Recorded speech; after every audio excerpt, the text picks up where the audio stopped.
Hey everyone, my name is Marshall Mind, bringing you a brand new EA Sports UFC 2 ranked match, and as you can see right there, we are using Baz Rutten in the heavyweight division. Now, Baz Rutten has a lot of power. He has some pretty nice perks. He's got El Guapo, level 5. I believe he also has Tree Chopper, and he also has fluidity. So on the feet, he's very, very good. I'm not too sure about his grappling. I haven't really tested out his grappling that much, but if you can keep the fight standing, he has some pretty nice stats, some pretty nice movesets, and he has power. He also has some pretty good speed in the heavyweight division. And as you can see right there, we are facing Fabricio Verdum. There is no surprise there, and I am going to try to do my best to outstrike Fabricio Verdum and avoid the grappling, because if you get taken down by Verdum, especially when facing a player that knows what they're doing, the chances of you surviving that are slim to none. But before we actually get into the fight, how about that card though? How about Uriah Faber versus Dominic Cruz? How about Michael Bisping taking the belt from Luke Rockhold on just 2 weeks notice?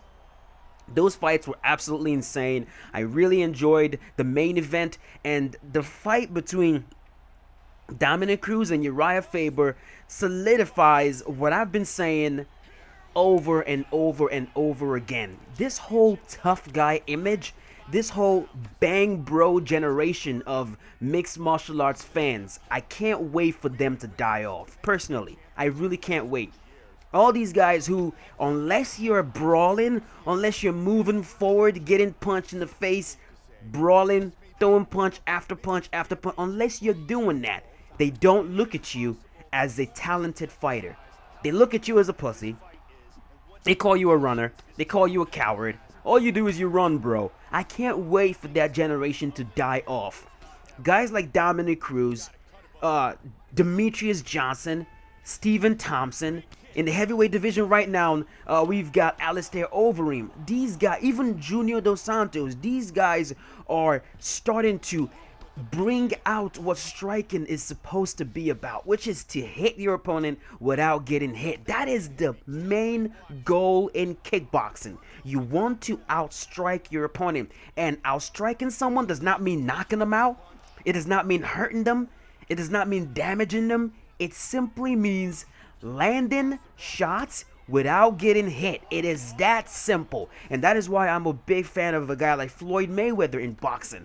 Everyone calls him all kinds of names. Gayweather, coward, runner, pussy, whatever you want to call him.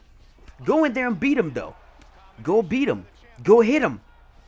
Go land a punch on him. See how that works out for you. If you cannot appreciate that, if you can't appreciate a fighter's ability to avoid shots and land their own, if you're unable to appreciate that, you're not a fight fan. You're just not a fight fan. You're absolutely not a fight fan. And that is why I love watching you Dominic Cruz fight, and he took Uriah Faber to school once again. He completely dominated that fight from bell to bell. He even dropped Uriah Faber. Uriah has criticized him. Uriah Faber, everyone and their grandma has criticized Dominic Cruz for having no power. Go at him then and see. Leave your chin open and see if he has no power or not. He dropped Uriah Faber, almost finished him in that fight.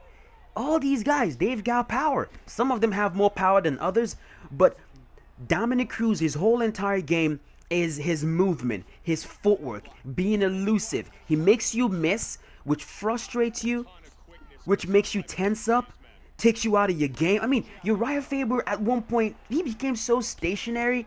He was like he was a punching bag, basically. He was so easy to hit in that fight. And that is why I love Dominic Cruz. I absolutely enjoyed that fight.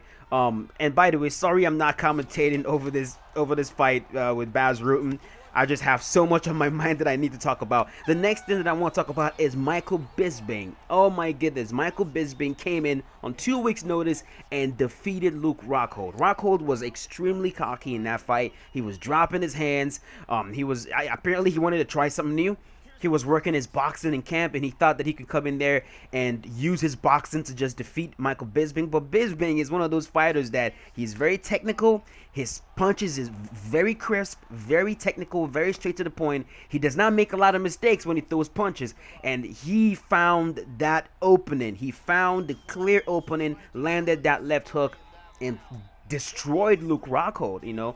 I never thought that would happen. I don't think anyone thought that would happen at all. I mean, some people might have thought that Bisping could win, but I never in a million years thought that Bisping would knock out Luke Rockhold. So good for him. Congratulations on that. Amazing card. If you have not watched it, go check it out. Now that I've said that, let's go right into this fight. We've got Bas Rutten versus Fabricio Werdum in round number 1. My opponent, I believe he won the first round, as they always do. I don't really care much about the first round in my fights. You can win it if you want. My goal was to figure out what his game is. What does he like to do? And the one thing I figured out about this guy is he is the straight, jab straight, jab straight, jab straight type of fighter. Right there.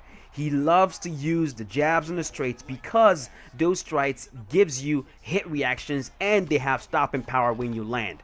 The way that I beat these guys is I try to move forward a little bit more on these guys. When I move forward and they rip those shots, I try to block and sway as much as I possibly can. If I can sway those shots and block those shots as much as I can, it's going to encourage them to actually throw it more. As you can see right there, it will encourage them to throw those shots way more than they usually will. And because they're throwing those shots and not really hitting me as much as they might think they're hitting me, their stamina is going down. They're leaving themselves open. And sooner or later, I'm going to find an opening to land something big. Now, with Bas Rutten, I would have gone for a lot more lead body kicks, but I didn't want to do that. I just wanted to see if I can use my boxing a little bit and mix in the rear body kick with my overhands. Right there, he goes for a clinch. I deny that. Counter with a nasty body kick. And then in this round, he started to parry. In the first round, he wasn't parrying. He wasn't parrying at all in the first round, but in the second round, he started to parry those shots right there. And when they start parrying, you have to be careful. You cannot, right there, he parries one more. You cannot remain too aggressive, and you can't remain predictable when they're parrying those shots, because when they parry, it's going to leave a big opening, and they can land something big, something, a head kick, overhand, whatever, Superman punch, and rock you. So in this round, I am just looking to land clean shots. I'm no longer looking to let him outland me. I'm actually trying to outstrike him right now, because I see his stamina is going down, and the more that stamina goes down, the less conditioning he's going to have and the less power he'll have. He gets me in the clinch.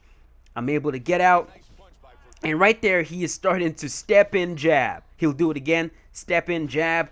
I think right there he landed one, and I'm gonna wait for him to do it.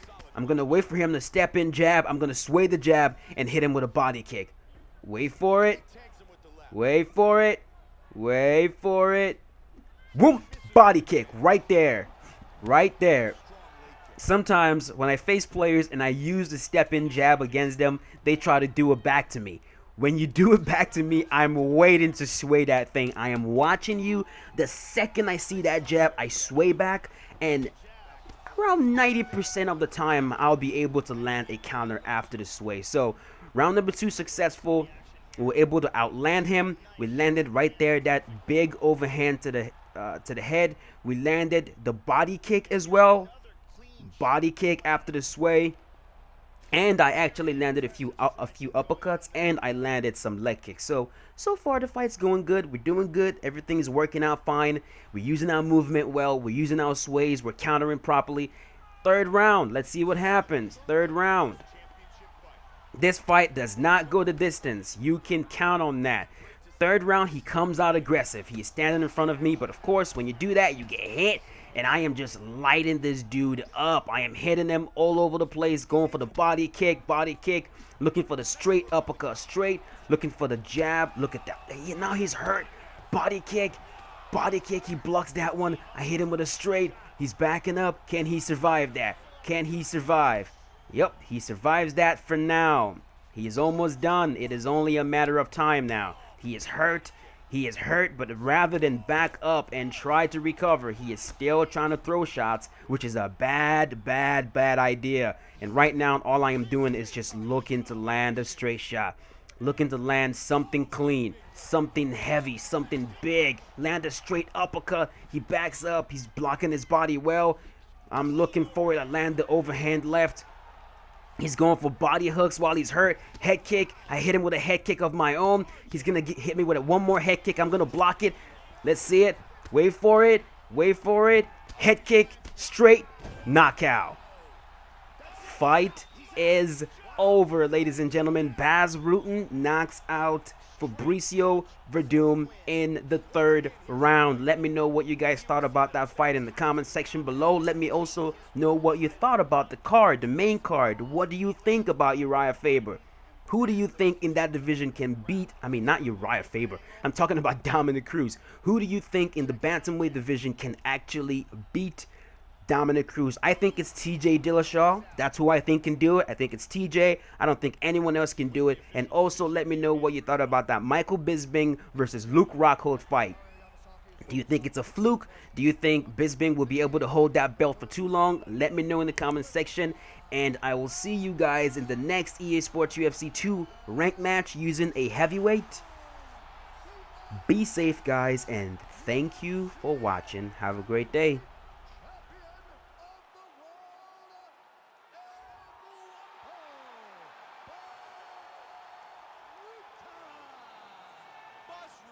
Remains the UFC heavyweight champion.